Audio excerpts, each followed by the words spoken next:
Nós vamos fazer agora uma breve retrospectiva das principais decisões tomadas pelo Poder Judiciário este ano.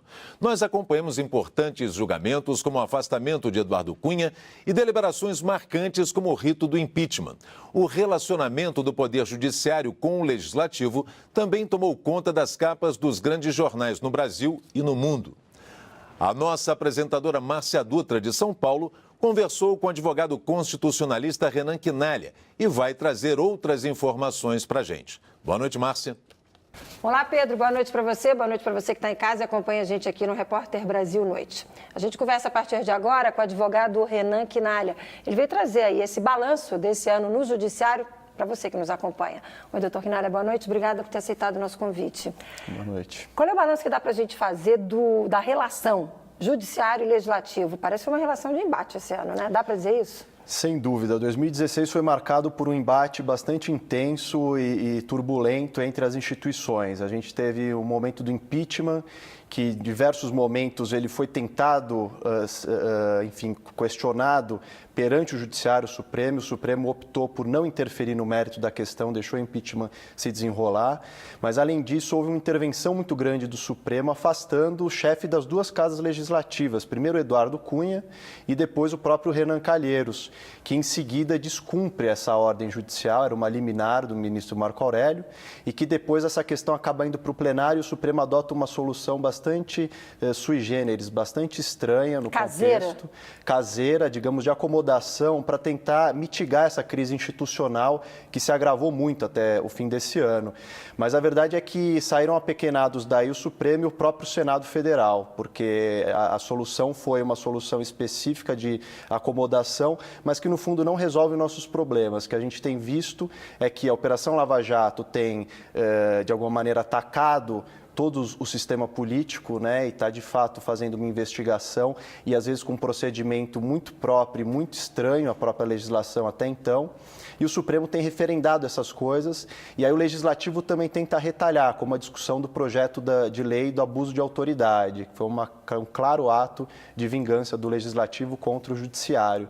Então, nesse embate, algumas questões aparentes se sobressaem, né, como o combate à corrupção ou então o apego a privilégios e a supersalários, mas na verdade não é só esse discurso, tem muita coisa por baixo também que está sendo operada nesses embates. Em função disso, o que a gente pode esperar de 2017? O embate continua? Sem dúvida nenhuma, porque ele não foi resolvido agora, né? E isso vai se estender provavelmente. O Supremo vai ter que se posicionar em relação a vários inquéritos da Operação Lava Jato que envolvem autoridades constituídas.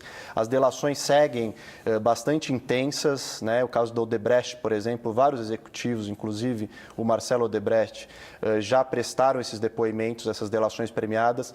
Isso envolve grandes quadros políticos do governo federal, de vários outros governos estaduais, e isso deve sim afetar a situação política para o próximo ano, sem falar na crise econômica que ainda permanece.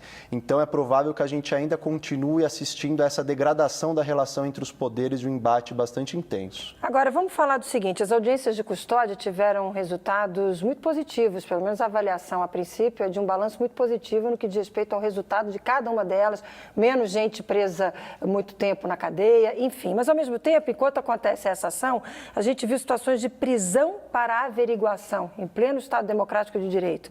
E a gente viu a atuação da polícia, de certa forma, muitas vezes, muito agressiva, muito violenta. Qual é a relação que dá para a gente fazer de tudo isso? O nosso judiciário ainda ele não fez uma transição efetiva para a democracia, né? Apesar da nossa Constituição de 88 trazer uma série de garantias importantes, de avanços democráticos, o que a gente viu em 2016 foi que essa Constituição também foi bastante atacada e tem sido bastante desrespeitada, às vezes até por próprio ato do Poder Judiciário e pelas forças de segurança pública, que atuaram de maneira bastante violenta. Esse caso de prisão por averiguação, em que 21 jovens foram detidos... Numa manifestação, né? Isso, indo para uma manifestação, né, havendo um infiltrado, um capitão do Exército infiltrado em meio a esses jovens que de alguma maneira forjou e ele que estimulou ali a ideia deles se reunirem num lugar para poder forjar um flagrante. E esse instituto de uma prisão para averiguação, que não tem sentido mais no Estado Democrático de Direito, era algo muito comum na ditadura, que as pessoas eram presas primeiro para depois saber por que eram acusadas, para depois ter buscar contato com provas. advogados, exatamente.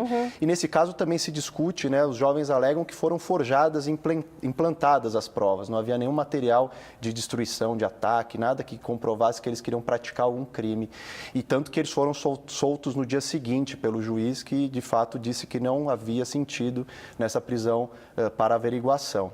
Para fechar, o que a gente pode esperar do debate em torno da legalização do aborto? Esse é um tema promissor para o próximo ano, porque ele é muito polêmico e a gente tem um legislativo ainda muito marcado por uma bancada religiosa bastante influente, mas o Supremo deu uma decisão importante nesse último mês, num caso específico, né, de um habeas corpus pedindo a liberdade de 5 médicos e enfermeiros que praticaram 4 casos de aborto clandestino, e eles foram liberados com os argumentos não só processuais, mas também de mérito, discutindo nesse caso concreto apenas, né? Não vale para todos, mas já é uma sinalização de que é preciso valorizar a integridade física e psíquica da gestante, a autonomia da mulher, o seu direito sobre o seu próprio corpo e a igualdade de gênero em relação aos homens, já que os homens não engravidam, então é preciso se balancear isso. Esses foram os argumentos que 3 ministros do Supremo Tribunal Federal, a Rosa Weber, o Fachin e o Barroso, adotaram neste caso. Então, é provável que no próximo ano a gente tenha um novo caso sobre isso, com repercussão geral e, portanto, atingindo todos os outros casos, sendo discutido no Supremo, já que no Legislativo essa pauta não avança, como várias outras pautas morais que ficam travadas no Legislativo, e aí o Judiciário acaba assumindo um protagonismo para poder solucionar essas questões. Ok, doutor Quinalha, obrigado por ter aceitado o nosso convite. Feliz Ano Novo, até uma próxima oportunidade. Eu que agradeço, obrigado. Devolvo para vocês aí no estúdio em Brasília, com você, Pedro. Obrigado, Márcia.